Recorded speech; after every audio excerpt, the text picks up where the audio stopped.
London जा रहा एक एयर इंडिया का प्लेन जब हवा में था, अचानक उसका इंजन फेल हो गया। बचने की कोई उम्मीद नहीं थी। हर कोई मान चुका था अब कुछ नहीं हो सकता। लेकिन तभी एक भारतीय सैनिक अपने लोगों के लिए खड़ा हुआ और उसने कुछ ऐसा कर दिखाया जिस पर यकीन सिर्फ वही लोग कर सकते हैं जो मानते हैं कि चमत्कार होते हैं। वैसे दोस्तों, अगर आप भी मानते हैं कि भारत के सैनिक दुनिया के सबसे काबिल और निडर योद्धा होते हैं, तो इस वीडियो को लाइक करके कमेंट में जय हिंद लिख दीजिए। आइए जानते हैं ये पूरी कहानी। लंदन जा रहा एक एयर इंडिया का प्लेन तो हवाई अड्डे से उड़ान भर चुकी थी। जहाज में 250 यात्री और 10 क्रू मेंबर सवार थे। यात्री अपने अपने कामों में मग्न थे। कोई भजन सुन रहा था, कोई बच्चों को कहानियां सुना रहा था, तो कोई खिड़की से बादलों को निहार रहा था। विंग कमांडर अजय प्रताप सिंह, एक 35 वर्षीय भारतीय वायुसेना अधिकारी, इकोनॉमी क्लास की खिड़की वाली सीट पर बैठे थे। उनकी वर्दी में एक अनुशासित सैनिक का गर्व झलक रहा था। अजय का जीवन देश सेवा और अनुशासन से भरा था। उत्तर प्रदेश के एक छोटे से गांव में जन्मे अजय ने अपने बचपन को मेहनत और जुगाड़ की कला के साथ बिताया था। उनके गांव में बिजली की किल्लत थी और वहां की जिंदगी साधनों की कमी से जूझती थी। लेकिन यही कमी अजय के लिए एक अवसर बन गई। टूटे हुए रेडियो को ठीक करना, खराब ट्रैक्टर को चलाना या पुरानी साइकिल को नए तरीके से दौड़ाना, ये सब उनके लिए रोजमर्रा की बात थी। उनके हाथों में जादू था जो साधारण चीजों से असाधारण परिणाम निकाल लेता था। वायुसेना में शामिल होने के बाद भी अजय की यह आदत नहीं छूटी। उनकी ट्रेनिंग के दौरान जब जटिल तकनीकी समस्याएं सामने आती थीं, अजय अपने साथियों को देसी हल सिखाते थे। उनके साथी इन समाधानों को अजय का जादू कहकर पुकारते थे। यह जादू उनके लिए केवल एक तकनीक नहीं थी, बल्कि एक हिंदुस्तानी जज्बे का प्रतीक था। अजय लंदन में एक सैन्य सम्मेलन में हिस्सा लेकर लौट रहे थे, जहां उन्होंने भारत की वायुसेना की शक्ति और रणनीति को दुनिया के सामने रखा था। उनके बैग में कुछ तकनीकी दस्तावेज थे जो उनके मिशन की गवाही देते थे। एक पुराना स्मार्टफोन जो उनके जुगाड़ का साथी था, और मां के हाथ का बना आंवले का अचार जो उन्हें उनकी मिट्टी से जोड़े रखता था। वह दिल्ली लौट रहे थे, अपने परिवार के पास, अपनी जड़ों के पास, जहां उनका दिल हमेशा बसता था। उड़ान के करीब 3 घंटे बाद जब जहाज अरब सागर के ऊपर 35,000 फीट की ऊंचाई पर था, अचानक एक तेज झटका महसूस हुआ। केबिन में हल्की सी चीखें गूंजी। अजय ने खिड़की से बाहर देखा। दायां इंजन धुआं छोड़ रहा था। इससे पहले कि कोई कुछ समझ पाता, दूसरा इंजन भी बंद हो गया। जहाज डगमगाने लगा और केबिन में अफरा तफरी मच गई। पायलट की आवाज इंटरकॉम पर गूंजी, कृपया सभी यात्री अपनी सीटों पर बैठें और सीट बेल्ट बांध लें। हमें तकनीकी समस्याओं का सामना करना पड़ रहा है। लेकिन आवाज में वह आत्मविश्वास नहीं था जो यात्रियों को शांत कर सके। कुछ ही मिनटों में दूसरा ऐलान हुआ, हमारे दोनों इंजन फेल हो गए हैं। हम आपातकालीन लैंडिंग की कोशिश कर रहे हैं। कृपया शांत रहें। यात्रियों के चेहरों पर डर साफ दिख रहा था। बच्चे रो रहे थे, बुजुर्ग प्रार्थना करने लगे थे। एक महिला ने अपने बच्चे को सीने से लगाते हुए कहा, हे भगवान, हमें बचा ले। अजय भी डर रहे थे, लेकिन उनकी वायुसेना की ट्रेनिंग और देसी जज्बा उन्हें शांत रखे हुए था। उन्होंने सोचा, मैंने जिंदगी में इतने जुगाड़ किए हैं, क्या मैं इस बार कुछ नहीं कर सकता? बोइंग 787 को दुनिया का सबसे आधुनिक और सुरक्षित विमान माना जाता था। इसके सिस्टम में कई बैकअप थे और इसे ब्रिटिश इंजीनियरिंग का चमत्कार कहा जाता था। लेकिन उस दिन कुछ ऐसा हुआ जो किसी ने सपने में भी नहीं सोचा था। दोनों इंजन एक साथ बंद हो गए और प्राइमरी कंट्रोल सिस्टम ने भी जवाब दे दिया। बैकअप सिस्टम भी एक एक करके फेल होने लगे। कॉकपिट में कप्तान जॉन रीड और को पायलट निखिल राव पसीना पसीना हो रहे थे। जॉन, जो 25 साल से उड़ान भर रहे थे, ने कभी ऐसी स्थिति नहीं देखी थी। ये क्या हो रहा है? उन्होंने चिल्लाते हुए कहा। यह जहाज तो अत्याधुनिक है, सारे सिस्टम एक साथ कैसे फेल हो सकते हैं? कंट्रोल रूम से भी कोई जवाब नहीं मिल रहा था। जहाज की ऊंचाई तेजी से कम हो रही थी और वह अनियंत्रित रूप से नीचे की ओर गोता लगा रहा था। कंप्यूटर स्क्रीन पर लाल चेतावनियां चमक रही थीं। निखिल ने आखिरी बार कंट्रोल टावर को मैसेज भेजा, लेकिन कोई जवाब नहीं आया। जहाज अब मौत के मुंह की ओर बढ़ रहा था। अजय शांत बैठे थे।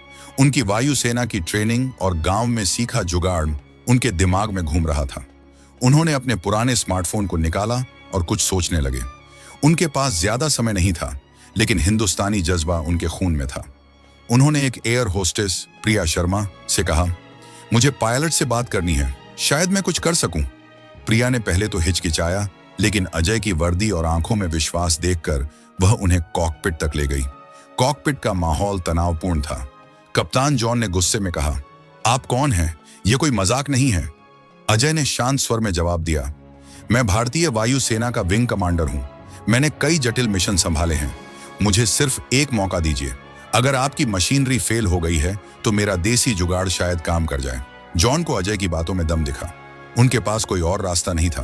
उन्होंने अजय को सिस्टम की स्थिति बताई। दोनों इंजन बंद हैं। कंट्रोल सिस्टम ने जवाब दे दिया है, हम मैनुअल कंट्रोल पर हैं, लेकिन वह भी काम नहीं कर रहा। अजय ने कॉकपिट में उपलब्ध उपकरणों का जायजा लिया।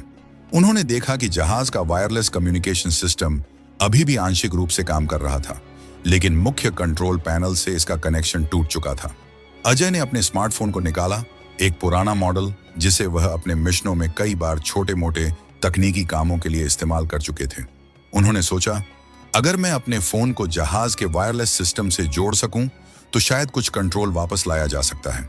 यह एक ऐसा आइडिया था जो किसी इंजीनियरिंग की किताब में नहीं लिखा था। यह था हिंदुस्तानी जुगाड़ का जादू। अजय ने क्रू मेंबर्स से कुछ बेसिक टूल्स मांगे, एक स्क्रू ड्राइवर, कुछ स्पेयर वायर और इलेक्ट्रिकल टेप। उन्होंने अपने फोन को जहाज के वायरलेस राउटर से कनेक्ट करने की कोशिश शुरू की। यह आसान नहीं था। जहाज हिल रहा था और समय तेजी से बीत रहा था, लेकिन अजय ने हार नहीं मानी। उन्होंने अपने फोन में एक पुराना ऐप खोला जो उन्होंने वायुसेना के एक मिशन के दौरान बनाया था। यह ऐप सिग्नल ट्रांसमिशन को कैप्चर और मॉड्यूलेट करने में सक्षम था। इस ऐप की मदद से वह जहाज के वायरलेस सिग्नल को कैप्चर करने में कामयाब रहे। फिर उन्होंने एक जुगाड़ भरा कदम उठाया। उन्होंने अपने फोन को वायरलेस राउटर से जोड़कर एक अस्थायी कंट्रोल इंटरफेस बनाया। लगभग 25 मिनट की कड़ी मेहनत के बाद अजय ने अपने फोन को जहाज के हाइड्रोलिक सिस्टम के कंट्रोल मॉड्यूल से जोड़ दिया।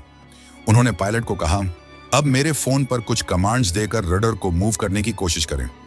जॉन और निखिल ने आधे विश्वास और आधे अविश्वास के साथ अजय के निर्देशों का पालन किया। जैसे ही अजय ने अपने फोन पर एक कमांड टाइप किया, कॉकपिट में एक हल्की सी हरकत हुई। रडर ने जवाब दिया। जहाज का नियंत्रण धीरे धीरे वापस आ रहा था। केबिन में भी लोग यह महसूस कर रहे थे कि जहाज अब पहले जितना नहीं डगमगा रहा था। अजय ने कहा, यह जुगाड़ ज्यादा देर नहीं चलेगा, लेकिन हमें मुंबई तक पहुंचा देगा।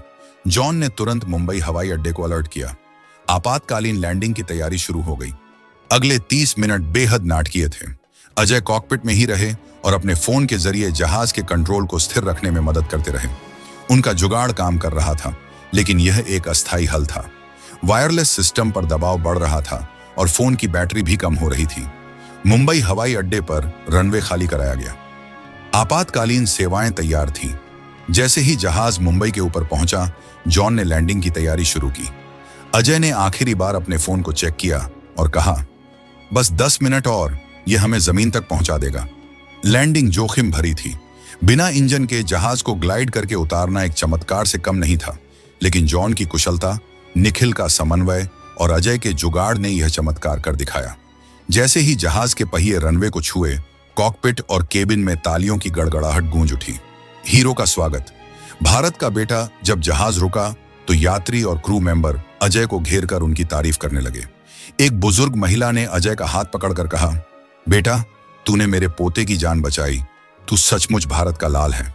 कप्तान जॉन ने अजय से हाथ मिलाया और कहा, मैंने अपने 25 साल के करियर में ऐसा जादू नहीं देखा। तुमने हमें नया जन्म दिया।